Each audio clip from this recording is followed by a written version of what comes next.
Yeah, that was a technically perfect performance. On the ground, he made really smart, wise decisions. On the feet, he looked beautiful. I'm amazed. I'm happy. Guys, I come out here and I perform for everybody. I give you all a show. Mike Beast Boy Davis.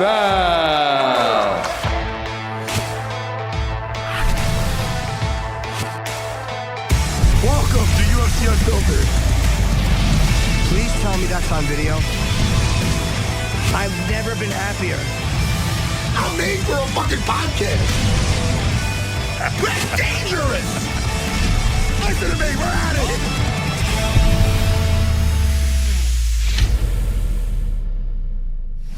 here. Welcome to UFC Unfiltered. Jimmy Bird is out traveling, spreading his wonderful, wonderful comedy. And I have my good friend of, I'm going to say 30 years.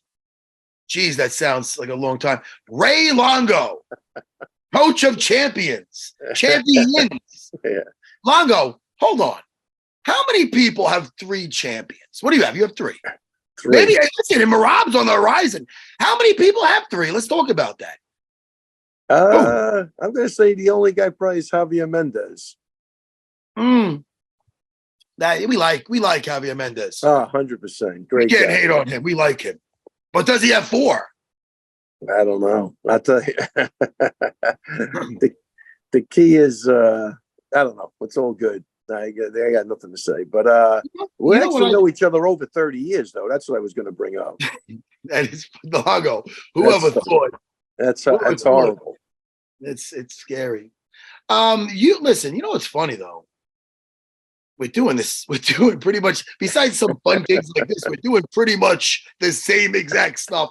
You just got off a plane. You were at the fights over the weekend.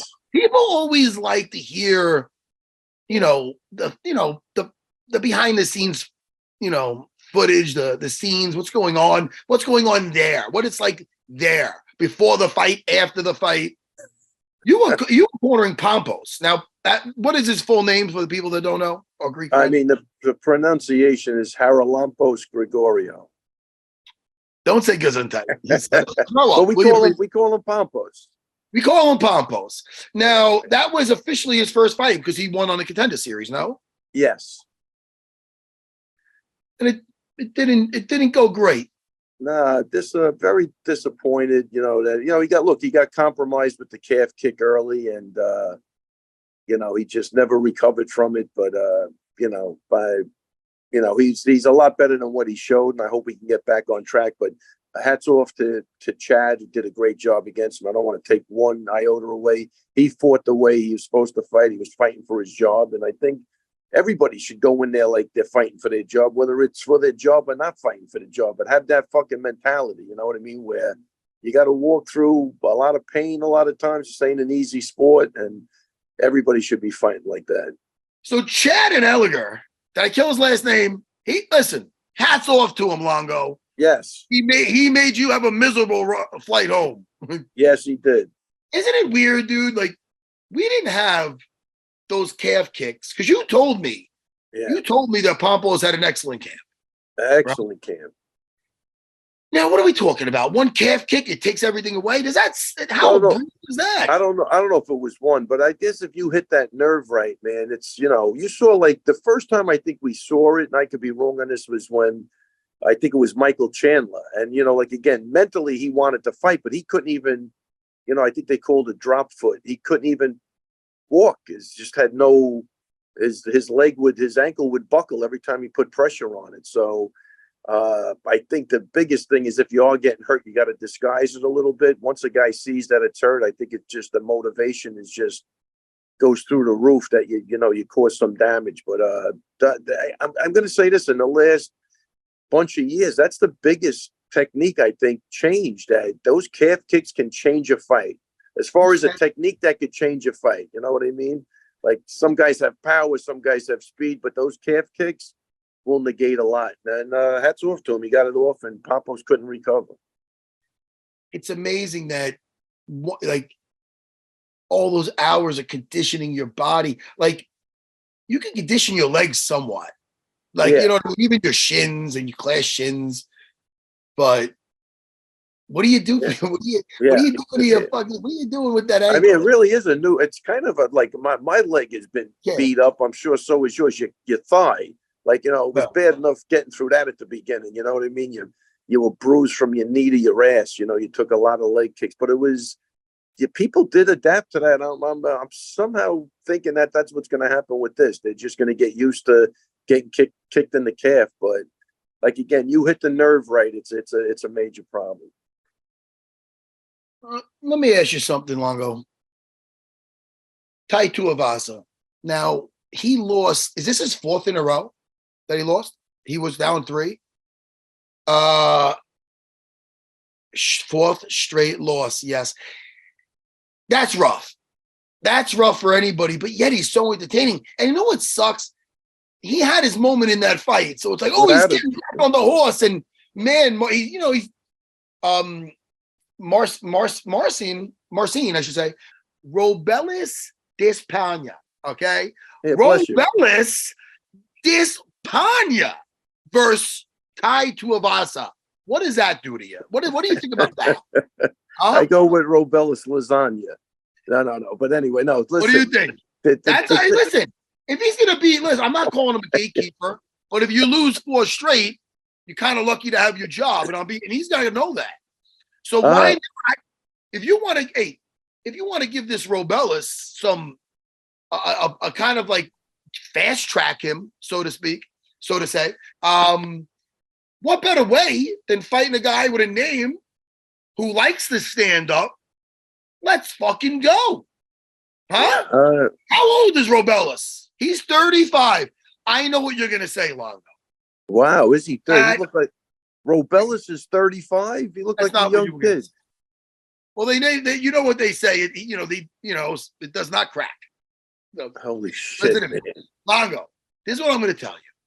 Don't bring up that 35 me knocking out Frank Drake. It embarrasses me. What I'm trying to tell you is that Robelis, we got no time for this bullshit of starting with the how many rank. Get him in there with Tai Tuivasa. Let's fast track him. Sink or swim. Yeah, listen, I think the thing with Tuivasa is there's fights that they can make with him that are going to be super entertaining. He's a great guy. I'm sure they love his personality. He's got the shoey thing going. He's a big fan favorite. So they match him up with grapplers. It's going to always kind of probably go similar, but they can match him up with guys that like to bang, and they'll have a great fight on their hands. Did you? Yeah, well, listen, he's one of those crowd favorites. He's a fun guy. He's got a fun energy about him, But hey, Marcin, good job, bro. Yeah, the Martian did good. Hey, Brian Battle versus Angie Losa. What'd you think of that? You gotta know. Listen. Hey, anybody gets hit with a poke in the eye, it sucks. We've seen it before. But Longo, I know it's one of your favorite Jeet Kune Do techniques. But shit happens sometimes. I know it's easier said than done, but when a doctor's talking to you, you can't tell him, you cannot, we learned from Gian Vellante back in the day. You cannot let him know, I can't see. If you start telling them, you can't see, they're going to get sued. They have to stop it. So, how about give me a second? I don't know. So it was a weird thing. And then he called Brian Battle a pussy for that, if I'm correct. No, Battle called him a pussy. Oh, did he? Here's the thing with the like the headbutts and the eye pokes. It's always different. Like if you're winning, it's a different story. When you're losing, you know what I mean? That's where I think Battle's coming from. If Battle was piecing them up, and then it kind of looks, even though it's an illegal technique, it kind of looks like you're getting out of there. Like if that guy was winning, he's not getting out of there like that. I think that's the point Battle was making, which I think was gangster, man. He didn't have no fucking mercy on the guy at all. They almost started once he called the guy a pussy, man. The other guy wanted to I'll kill you, and Battle was like, well, you could have did that 5 minutes ago. Why are you fighting now? So Battle, I thought he was pretty cool. And how about this? I like big Mike Beltran. He's the right guy to have in there to separate people. Yeah. Why are you just walking off? What are you doing? Why are you leaving those guys? It just ended in a controversial way. If you watch when he lets go. He just like, all right, I'm out. He just leaves them two standing there looking at each other. Mike, I like you. You're a nice guy. I love when you had that thing when you had your braids in your hair. You look like a villain from a kung fu movie. But hey, man, you dropped the ball. You got to stay there, man. Anyway, we got Mike Davis coming in, and then we're going to get back to that little confrontation with Brian Battle. Okay.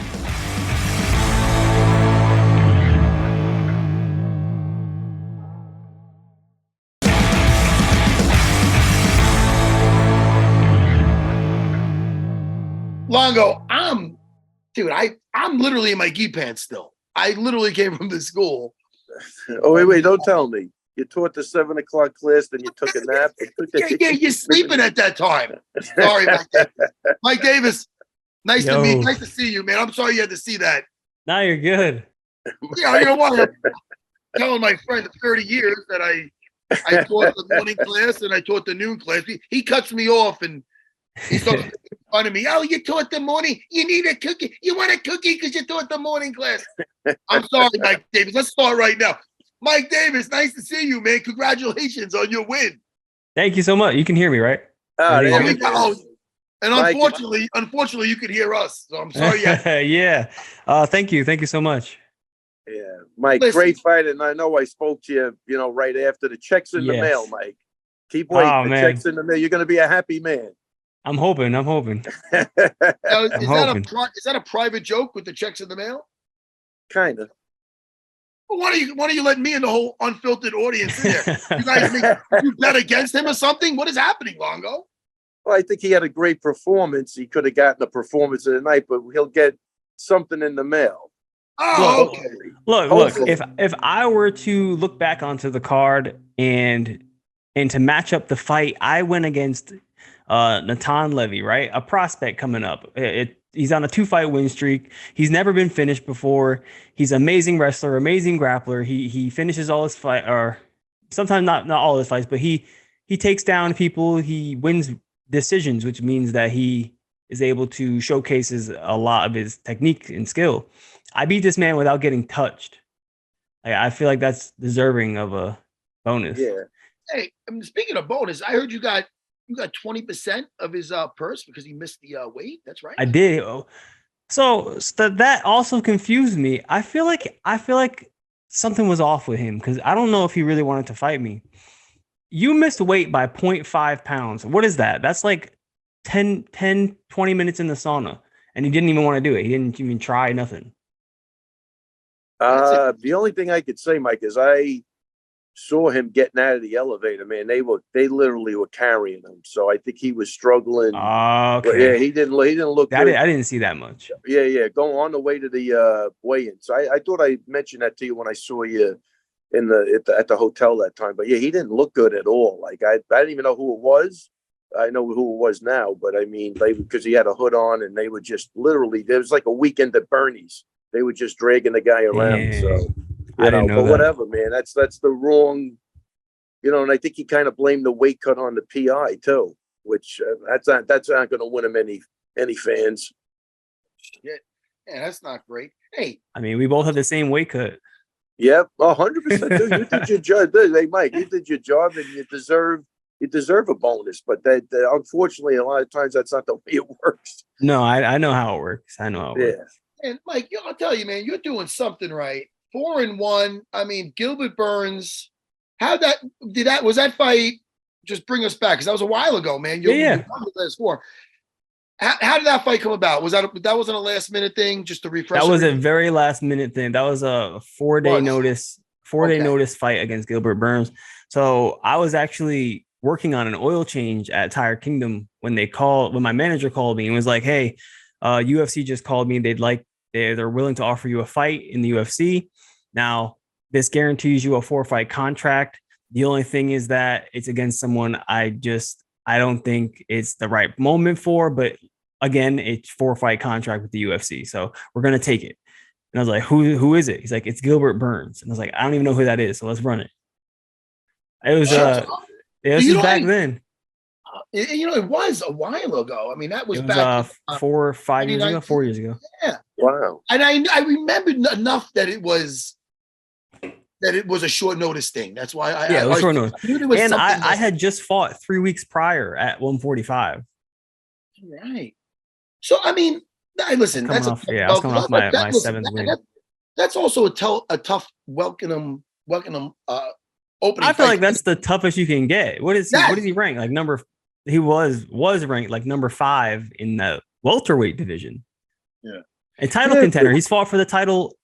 Yeah. Man. He's a title contender. And look, and he gave Combs out all he could handle, And that fight didn't go my way. Unfortunately, the weight difference and the short notice, but honestly, like today's Mike Davis, that's a different story. What's interesting is you didn't know. Do you watch the fights? You didn't know who he was? No, man, I don't watch too much. So I'm one of those guys who I show up, I do my job, I perform. I love training, all that stuff. But then when I am not doing MMA, I'm not doing MMA. Like I'm not thinking about it. I'm not playing video games about it. I'm not watching film, nothing. I'm out living life, traveling, doing stuff. So tell me, give me some. That's interesting. First of all, because that's all I do watch is the fights. I can't watch anything mind. Anything with a ball, I guess. But give me something. So tell me some of your hobbies. You're doing all this other stuff. Some guys I ask, what do you do? All I do is train. What do you do on your off day? I do some other train. I hike. I don't know. So they're just so fully engulfed. When you're not training, what are you doing? Give me something. So I'm a big gamer, and I'm trying to become. I'm trying to become a streamer. I actually stream a lot with Jens Pulver. I actually have a game session with him after I get off of this with you guys. Wow. So I'm a big gamer. Outside of gaming, I do like to teach people. So teaching like BJJ, MMA, wrestling. There are some D1 kids up in New York. I go up and teach every now and again.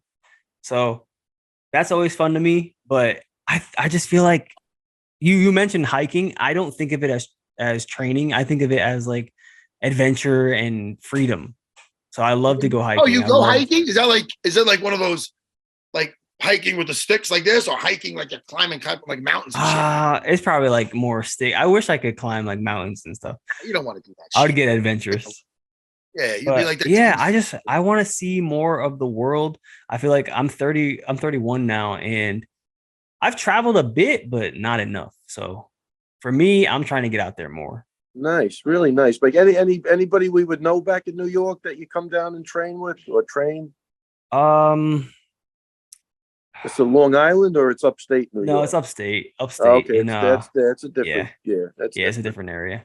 Hey, really quick, because we can't just jump in and out of it too quickly, because I know what I'm doing after this. I'm putting on my headset, my MetaQuest. I'm playing my new favorite game. Longo, he's a gamer, Longo. Please don't. Yeah, I'm a gamer. I'm about to bring up something about Cubert. You don't know. That's old school. Like, let me tell you, this new game. Do you like VR at all, Mike? Mike, you like VR? Yeah, I have my MetaQuest 3. It's right there. Listen, I love that. I was so into Population 1. Very good game. That is a good game. I love it. Population 1 is fun as hell, right? It's almost like it's a battle royale game where it's a squad up, 3 people. Are you playing Ghost of Tabor? I'm gonna get that one. I heard about. Yeah, a lot of people love that one. They love that one. Now look, the next one, they just got me in the beta testing or whatever, the beta testing, whatever.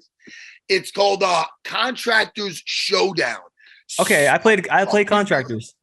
Now look, I played that, not bad. It doesn't really win me over. Like I didn't really put much time into it. I played the zombie mode on it. It's fun. Oh, that's gotta be more Longo. Listen, Longo, a few more minutes of this. Sorry. Yeah, he doesn't know what's going go on. down one. Mike, Mike, you know what the difference is, man? You're 31.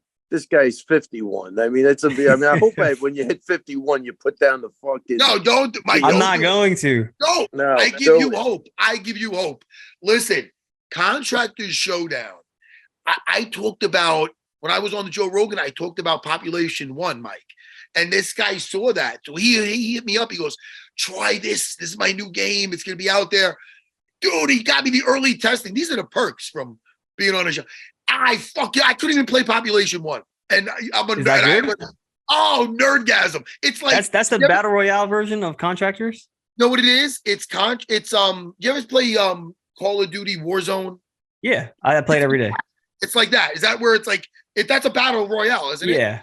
It's like that, bro. Oh my God. Jumping out of a plane, you got the fucking parachute. Yes. I saw the gameplay for it. I'm gonna play it. So good. So good. Play it. So anyway, Longo, all right, we're back to the fighting. Mike, I fucking love jiu-jitsu. You saw your first thing coming up, your first discipline, it was wrestling, correct? It was kind of like a mix of boxing and wrestling. I would say boxing more so. Oh, interesting. And then wrestling. Who got you into the boxing? Your dad or? No, I think I took it upon myself. A couple guys at the school. There's a guy named Victor. He trained at Custom Autos, and he told me that the gym is like the best boxing gym to go around here. So I rode my bicycle. I was like 14. I didn't have a car, so I rode my bike over to Custom Autos. I think it was like 14 miles, and I would train with him. Not Custom Auto. Kevin Rooney. Kevin Rooney said, as long as I don't fight at my school, that he'll train me for free. And he trained me for free. I never fought. I never did a boxing fight. I just wanted to learn how to defend myself. Nice, really nice. Longo, that's a name you know. Have you ever met Kevin Rooney, Longo? No, I met Teddy Atlas, but not Kevin Rooney. But where was that? And that's in Florida? It's in Catskill, New York. So you're originally I'm born and raised Catskill, New York. Oh wow, cool. Oh, so you were at the real gym. Yeah. Oh, yeah, I used to see Mike Tyson driving the limo around Catskill when I was a kid. Oh wow, that's crazy. That's interesting. Oh, I thought you were from Florida. No, I'm from New York. Oh, nice. Oh, that's perfect, man. That's great. That's wild, man. There's some history there. For people that don't know, Customato, the great Customato, was Mike Tyson's trainer, and that's a story on it all in itself. But Kevin Rooney was a part of that stable, and he was one of the I think he was like a secondary coach. Yeah, 100%. He was. Yeah, I believe it was Teddy Atlas and him, and then Teddy had that falling out with Mike or something. So then Kevin Rooney stayed with Mike Tyson at least for several fights. I believe he got the championship. Rooney. Oh, and he also worked with Vinny Pazienza. There's a movie. Did you guys ever see that Vinny Pazienza? Yeah, we saw the movie. Yeah, sorry. Did you ever see his movie? Yes. Need for this? Really good. I heard it was good. He was a wild guy, that Vinny Pazienza. Right? But Pazienza was crazy. He was from Rhode Island, but I think it was Miles Teller played him too. I'm not sure. Yeah, it was Miles Teller. There you go.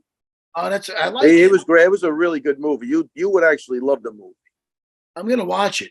Hey, Mike, where'd you get the nickname Beast Boy? That was I was training at a gym, IKU.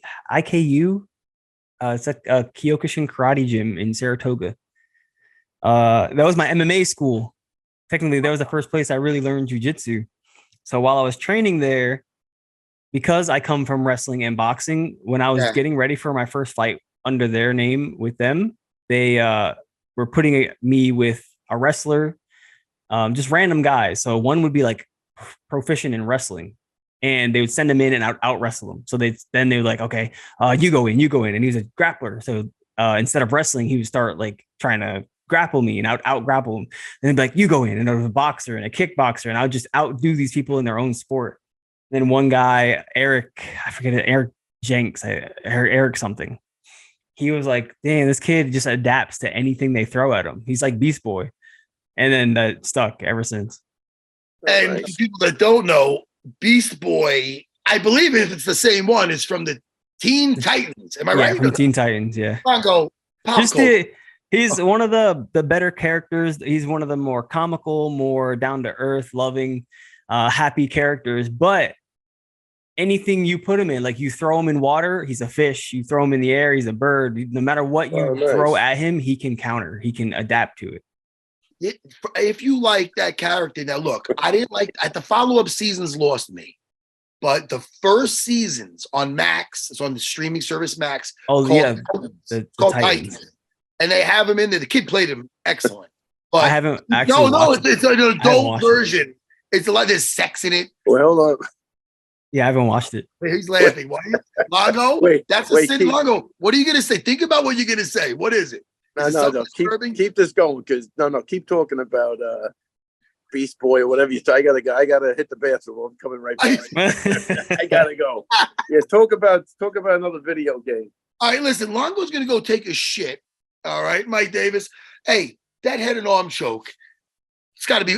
How often do you hit that in class? Is that when you get a submission and you're getting them? When I tell my guys when they fight, don't go for something you're not going for every day when you're not hitting all the time. When you're making this guy, because these guys in class aren't letting you like make them say uncle. You know what I mean? They're not letting you strangle them. Same thing in a fight. Nothing changes. Leverage doesn't change. Physics don't change inside that cage. How often do you hit that in practice? So honestly, the head and arm choke is something I struggled with until I spoke with Rodolfo Vieira, who, if you don't know, if you watch his last fight, we hit the exact same position, exact same submission, back to back. In his last fight, he hit the same exact head and arm choke, mounted side, and I hit the same one, mounted side. I learned my head and arm squeeze and choke from him. Interesting. Now, how did he tighten that up for you? I want to know. Damn. All right. So shoulder placement in the fight. You'll see when I get the head and arm, I don't just start squeezing. I keep my elevation to keep his shoulders planted to the canvas. That way I shimmy down my shoulder underneath his chin so I can push his chin up. Once I pushed his chin up, I sunk down, and you'll see my hips shift to his hips. My right hip shifted to his left hip to drop my shoulder into his throat. And then from there, it's literally just, I was not squeezing. I was just holding. Isn't it funny? I wasn't squeezing at all. I was literally just holding. And when I heard him start to like gasp, I was like, okay, I'm just going to hold. Let it settle in, right? That's why when the referee tapped my shoulder, I didn't really feel him. That he had to tell me twice. Because I was just in my own world. I was just holding and just waiting. Oh yeah. Do I hear another? Why does another box just show up on the bottom of the screen? No, I got you. Isn't it funny with that? It's almost like a pit bull on somebody's neck or something. Like the choke settles in. Like you feel it on there. You feel the guy going to squirm. I always ask with that head and arm choke because, people. It's hard to get. People, it's funny though. I used to get that when I'd spar with the 16-ounce boxing gloves. As long as I had my head in there, how I would distribute the weight and put that almost like a sprawl where my head would go to the other side and just put all the weight on that top arm. As long as your arm is deep enough, the far carotid is going to be getting closed. Yeah. So it's really that's why they call it also the arm triangle, because it really you're choking themselves with their own arm. It's the same way. So when all your weight's on it, it really is an effective choke. So listen, something I noticed though in that fight is that after I dropped him with the first punch, he was in a fight or flight mode to not be submitted in the first round. I could tell, like, the way he gripped my arm, I couldn't get my arm out, even though his arm was like backwards. And the way he was gripping my arm was like, if he let go of my arm, he was going to die. That's how tight and like panicky he was holding my arms. So I was like, when the second round came out, he tried to keep the distance more. I knew he wanted to do more kickboxing because he likes to kick. When he threw the kick to my body, I don't know if he just was afraid, but he put nothing into it. There was no power. I didn't feel it. at all. So when he threw it again, I just jabbed him in the face and he fell down. From there, after that, he didn't want to fight. I instantly felt everything in his body leave. When I went for the head and arm choke, there was no defense. There was no like grab your leg. There was no answer the phone. There was nothing. He just accepted everything. Hey, Mike, isn't it funny where you're fighting somebody and there's some guys that there's no quitting them? That you're like, man, you maybe seen some of their fights. You're like, all right, I literally got to shut their lights off or to stop them. There's no quit. And then there's other guys, you know this will quit. You know, you get them to the edge, they might just be like, all right, I had enough. I'm not trying to kick a guy when he's down, but you felt that in there. I felt it 100%. I felt feeling. fear from him. That's a wild man. Hey, Mike, listen, we have our next guest. It's really good to get to know you, man. It's the first time on. I would love to have you on again. Any name that you'd like to just mention? I know you're probably like whoever can get it, but it doesn't hurt. It doesn't hurt. So so I know everyone keeps asking me this, and there is a name that makes sense. Talk to me. So I am on a 4-fight win streak. This guy is on a 5-fight win streak, and he's not that far ahead of me, right? If I beat him, I kick him off that leaderboard. If he beats me, he solidifies himself on that leaderboard. There's a good fight for both of us, and it's a great matchup for the fans. Patty, the baddie. Patty, the bad Patty. All right. Patty Pimblett, man. Hey, listen. Look, if I beat him, I take his spot in a 5-fight win streak in the UFC. He's currently on 5. If he beats me, he solidifies himself at 6 and kicks me off the leaderboard. If it's you a win-win for both of us. How would you beat him? Any way I want. No it'll be just like this fight. Oh, you think you strangle him? I can grapple. Look, I'd hate to boast. I can grapple. There's a 1% chance I don't submit you. Patty's got some submissions, some rear naked chokes. I don't care. There's not a chance in hell he can beat me. I like it, Mike Davis. Listen, man, congratulations. Congrats on your win. Yeah. And hey, man, we're looking forward to seeing you again. You're entertaining as heck. I love it. Thank you. All right, Mike. What a really well-spoken young man. I'll tell you, really was a pleasure. I don't get hit a lot, so I still got it all up here, man. Yeah, you look good. You sound great, man. Keep it going, brother. Congrats, Mike. Really. Thank you, guys. Take care, bro. I'll see you later.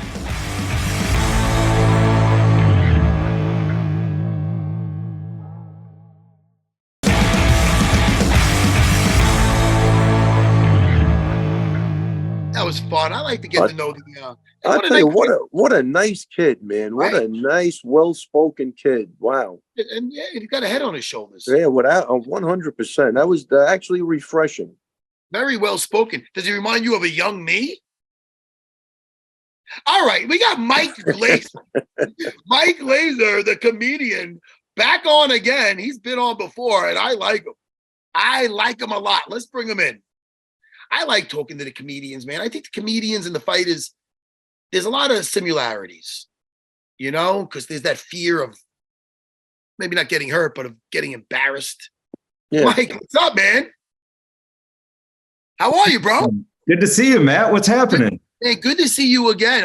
Your second time on. Nice to see you. It's been when were you on? It was a while ago you were on, I'm going to say. Like a year ago, right when I recorded my special, and now here we are promoting it. Thanks for having me back.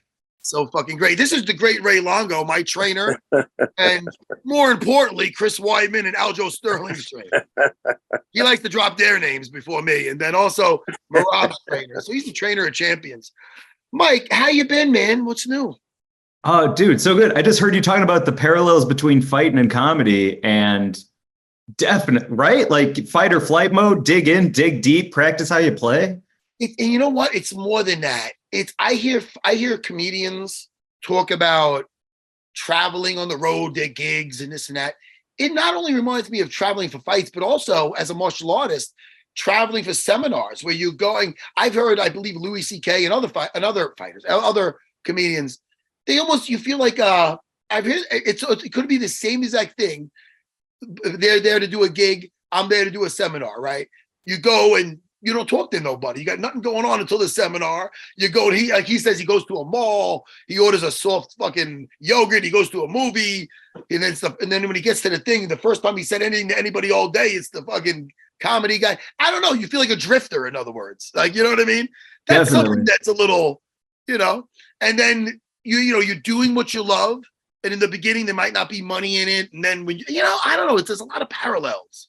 Definitely. Also, you make me think of, like, I'm chasing that flow state on stage every single time. So I have to imagine, like, you're doing jujitsu, you're thinking 3 moves ahead. You're kind of like in a flow state where you're controlling not only your opponent, but the crowd and your heart rate. And I feel like in stand-up, I'm chasing just kind of like almost like disassociating from myself and being like outside my body, but everything is clicking on such a high level because it's what we do.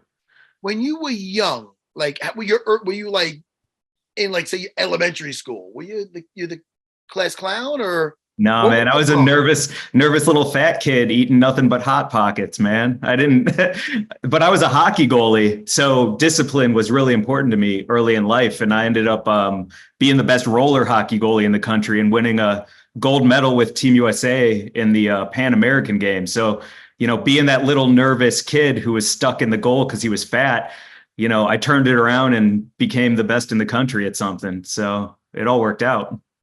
That's fucking roller hockey. Yeah, Well, you big Mighty Ducks as a kid? How old? Dude, yeah, always, man. We were going to be an Olympic sport, but they took mixed doubles badminton instead of roller hockey, if you can believe it. You got some stupid. What about the thing with they're like cleaning the ice and they're pushing a little globe? What is that? What is that? Curling. Curling. It's not. You think curling? You're like, oh, maybe there's some weightlifting. No, that's the stupidest. I don't know, man. To each their own. Yeah. It came down to roller hockey and turtle racing. They weren't really sure which one they were going to take. Now, wait. So how do you go from that must have been your passion at the time. But I mean, were you ever thinking I can make a living out of doing roller hockey? I mean, fuck no, man. Fuck no. Like there's no, you know, you can only go so far.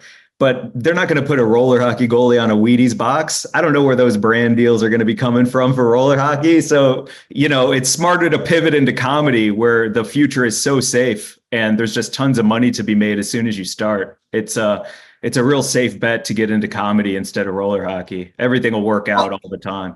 I mean, if you're fucking funny. If not, that's a horrible bet. I mean, we're going to go up there. I mean, how did you know you were funny? How old were you when you first went up to either an open mic or to a show? How old were you? Yeah, well, like the very last joke in my special I just put out, Life Rules, it's about the first time I was funny. And that was for my mom because I thought I could keep my family together and keep everyone happy if I was funny. And so it was like a big defense mechanism that ended up, you know, becoming a career. But my first open mic, I'll tell you what, I grew up in St. Louis, Missouri, and I went up right after a comedian who was performed way before me named Nikki Glazer. If you've ever heard of Nikki Glazer, not related to me, Mike Glazer. Oh, the girl.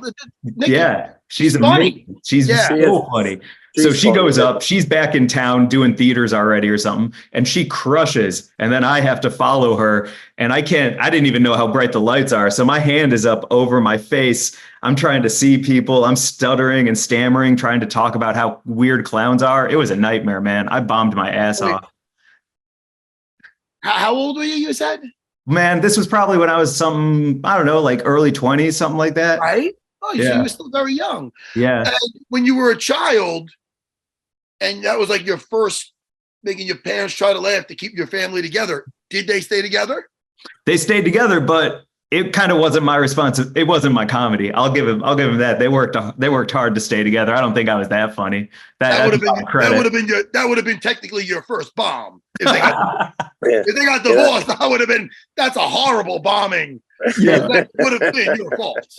Truly my fault. When the kid's like, it's not your fault, and they sit me down and they're like, no, this is all your fault. It is like, boo this kid. That's funny. You use that to try to lighten up stuff at home. And yeah, I do. Sorry, I do really love the idea of me trying to do comedy at my kitchen table and my dad's just booing me and heckling me. Boo, I'm still leaving your mother. That's funny. Hey, this is something that's going to bond you and the gentleman that looks like he's an extra in The Sopranos, okay? I see here that you've done bamboo stick fighting.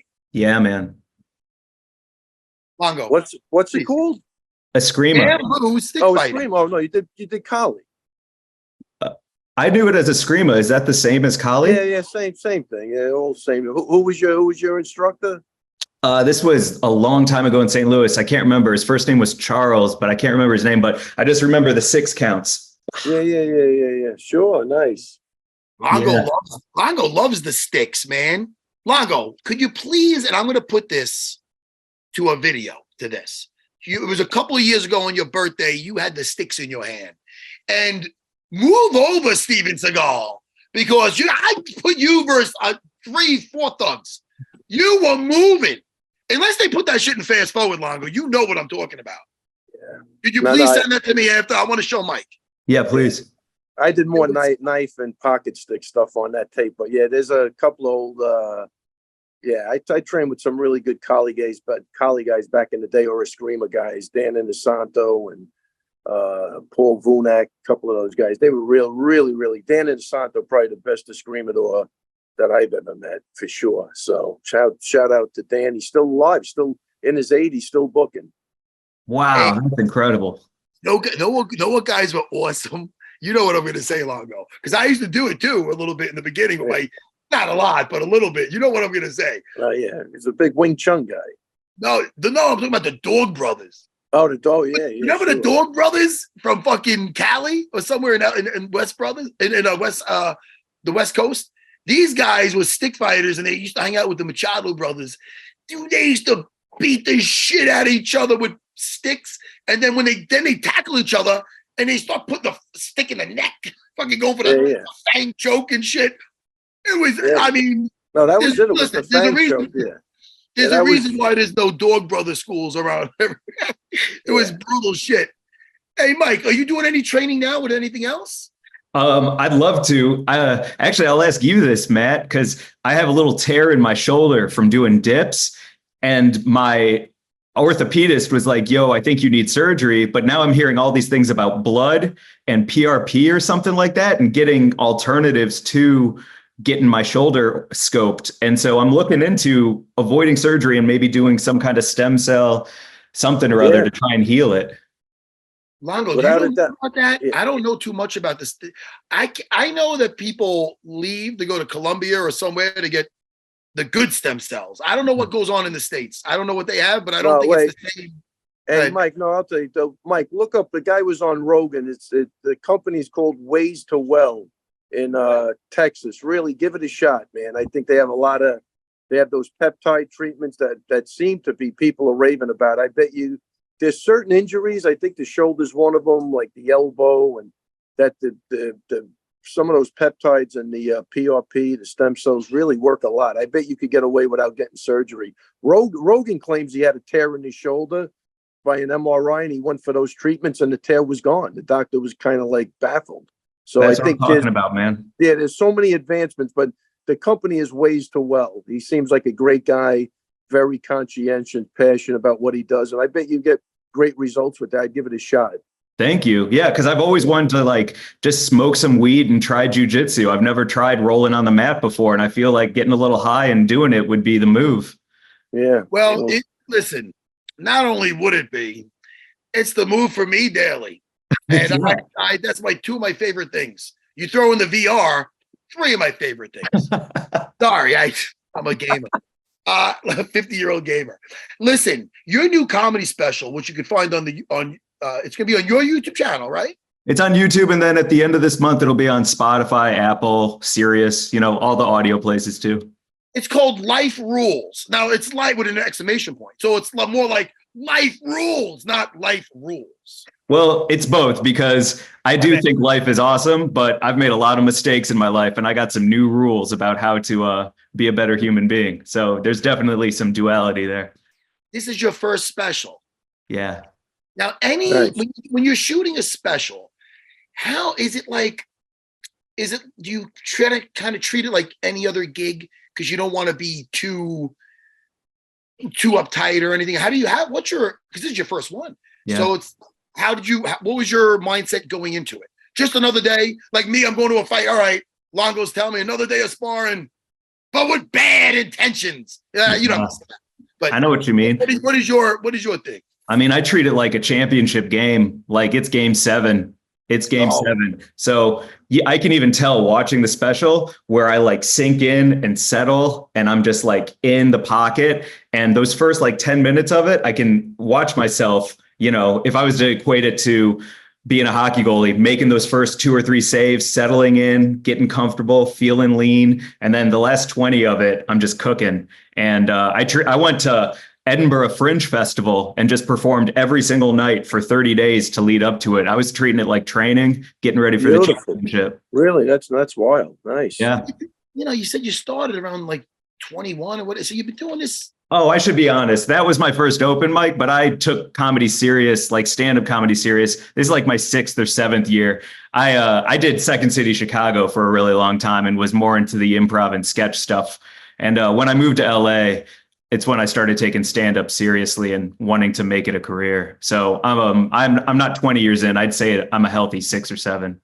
That's a lot of history in that Second City Chicago, right? Yeah, I got to work with a bunch of legends. I mean, I didn't perform on stage with him. I got to assistant direct a show that Tim Robinson was a part of, and he's on Netflix. He's one of my favorite guys. If you've never seen I Think You Should Leave, check it out on Netflix. He's incredible. Oh, yeah? Yeah. I will check that out. Let's give yours a proper plug now because it's called Life Rules. It's on your YouTube channel, which is Glazer Boo Hoo Hoo. You know, life rules. Like I got to smoke weed with Snoop Dogg, but I've also, you know, made a bunch of mistakes and ended up on TV for him. So, you know, it's a beautiful disaster. I got this. I was smoking with Action Bronson. You ever hear of Action Bronson? Dude, he's on my like wish list. How cool is that, man? That was very cool. We shot an episode of F That's Delicious. We did some jujitsu. We hung out in front of my place for it felt like an hour. Probably was an hour. He was great. Just let's get another flavor, lighten up another one. He's fucking making cannons. And I'm like, yeah, you know, hanging out with a gangster rapper at 40 something. It was great. Man, it was just nice. But then we went and we ate some drunken Sicilian. What a great day. Well, nice. Hey, listen, wait. Mike, we're living the dream. You know, it's so great, Mike. Truly. Hey, I want you to come back again when you got your second special or before. All right, guys, the great Mike Glazer. Check out his special, and really great to have you back on, bro. Thanks, man. If you don't mind me just plugging a couple more things here real quick. Do it. I'd love to. Check out Life Rules on my YouTube or Spotify, anywhere you listen to anything at the end of the month. Also, I'm on tour all April. Matt, I think you're like this. I'm on tour with the Gateway Show all April. So the first half of every show, we do a sober set, and then we get stoned out of our mind during an intermission, and then we perform a high set to close out the show. So I'll be on tour with that all over the country all April, and my Instagram and my YouTube is Glazer Boo Hoo Hoo. So if you want to come fuck with me, I appreciate it. And my producer right here just wrote, if you want to see him perform live, you can see him in California, Colorado, Minnesota, Washington, and Oregon. Or Oregon. He says Oregon, my bad. On various dates this April. Hey, man, Mike, thanks a lot, dude. Come back again, dude. And congrats on everything. Thank you all so much. I'd love to come back anytime. Shout out to UFC Fight Night. That was a great night the other night. So let's go. Just talking about it. What a fucking night. Dude, so many submissions. It was wild. I was talking about that. Did you see the fight with before you go? Let me see. Where is she? It was the one with Macy. That was great. Yeah. She got a strangle, didn't she? Yeah, she did. Yeah. That was beautiful. But it was on the undercard. Where is it? It's McKenna versus Jacqueline, a Mormon. Listen. No, I think she's a Protestant. Whoa, I'm reading from Jake here. There was an arm bar in the first round. Yeah. Beautiful arm lock. So congrats to Jacqueline, because poor Corey McKenna, man. And messed up with that, you know, the referee, he was having a little bit of a rough night the other day, Mike. I think it was the same referee. He goes, all right, stop. No, keep going. Worst thing, thank God she got the arm lock. Because that was awkward as heck. Because what if she would have got out and then beat the girl's face in? I mean, that was bad. But the girl looked like she was about to tap. That was tricky, man. I'll tell you, they're in a rough spot. It is. I don't want to crap on them, you know, but it was. I'm almost saying, thank goodness the girl was so skilled in jiu-jitsu. Yes. So it was so, you know, I want to see her again. And I felt bad for Corey McKenna, because it's one of those things where she's so tough, where I'm sure she didn't get to show anything. You know, I'm sure she had seems like a sweet girl too. I took the bus to the airport with her. Just very, very nice person. Nice. Man, those refs are tricky, man, because you got to be so decisive. If you let something go on too long, it's a bad look and a guy can get really hurt. But if you call it too early, just because the guy flips on his back or something like that, and you call it, like you might have not given him a shot to get out of something. It's a real hard gig. Yeah, it's a hard gig, but it is the gig. So I mean, you know what I mean? Listen, they're there to protect the guys, and listen. So you got to give them a little bit of shit when they deserve it. But he did. He's a great ref though. Mike, come back on again. Congrats on the special and all the success, bro. So Thanks awesome. so much. This is awesome, guys. Take care. All right, take care, easy, Mike. Good luck, buddy. Thanks, bud. Hey, Longo, a couple more fights. All right, let's just go over a couple of things. All right, Go back to the battle fight. the Brian. Oh yeah, back to the Brian battle fight versus Angie Lusa, and Lusa looked like he was gonna lose this fucking fight. Brian Battle was pissed, and I kind of don't blame him. Let's watch now. Look, and then this is when the ref leaves after. So you see Brian Battle upset because things were looking like they were going his way. Let's listen. Ladies and gentlemen, at 1 minute of round number 2, on the doctor's recommendation, referee Mike Beltran has called a stop to this contest. This fight is considered a no contest. All right, now they're both busy. Now the ref just leaves. Yeah, you're a fucking pussy. How? I was whooping your ass! I like that though. But now he wants to go after nuts. He looks okay to fight though now. He's not playing. I swear to God, I kill you. I kill you.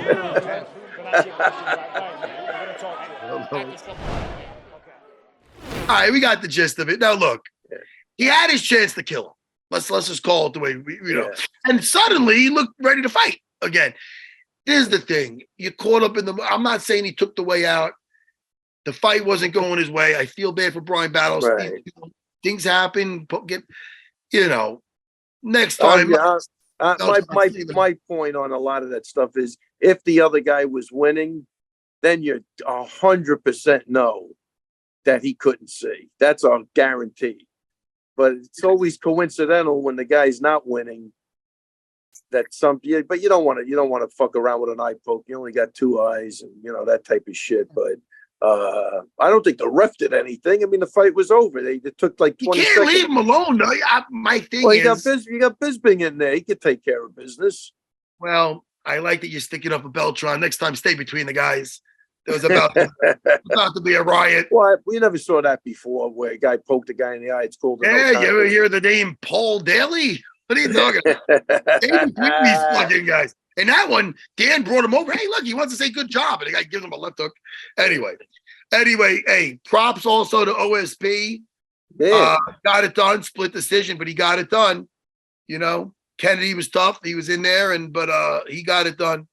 Christian Rodriguez also got it done. Congratulations. Macy, we said that. She looked great. Who else? And Gerald Mershot over Brian Barberena.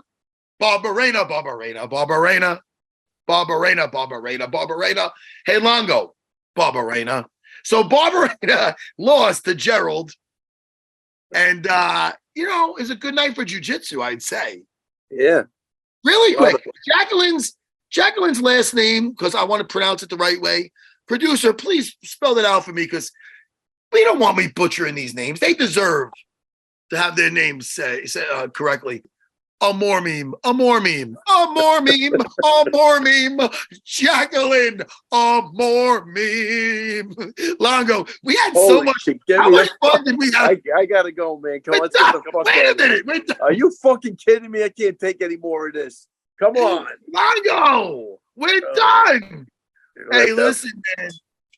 When am I going to see you? What a nice show, dude. Thank you to Mike Davis and you to Mike Glazer. We had fun today, Longo. At least I did. When am I seeing you? It was a ball. Jose Aldo's back. I think that's awesome, man. That's good. Listen, he lost to Marab, but Marab, before that, he was doing great. And Marab is Marab. And look, Marab's been on a tear. This be a great fight. And he's been keeping busy with the boxing. So I expect a lot out of, Jose Aldo in front of his home country. That's going to be a great fight. The other kid's tough. And yeah, can't wait for that, man. I think it's a smart move. Dude, I'm excited about it. Hey, man, well, I'm going to talk to you, I'm sure. I'll talk to you later. Let me give you a call. What I like about this show when you're on, there's no straight to voicemail. There's no not calling me back. I got you. I got you for an hour. Yeah, all right, let me get out of here. Can't you just say you had a good time? Yeah, I had a great time. You did a great job today. It felt like I stood here like a tree. I'll talk to you later. Take it easy. You didn't talk enough? Did I hog the mic? Are you leaving? No, I gotta go. Fine. Roman, take it easy, buddy. I'll talk to you later. I'm going to plug. Hang up. I'm going to plug Laura MMA. Yeah, Jake, my apologies. Take it easy. That's Longo apologizing to our producer, Jake the Mighty Ginger. Thank you, everybody. Unfiltered Army. Thank you so much. We'll talk soon. Goodbye, everyone.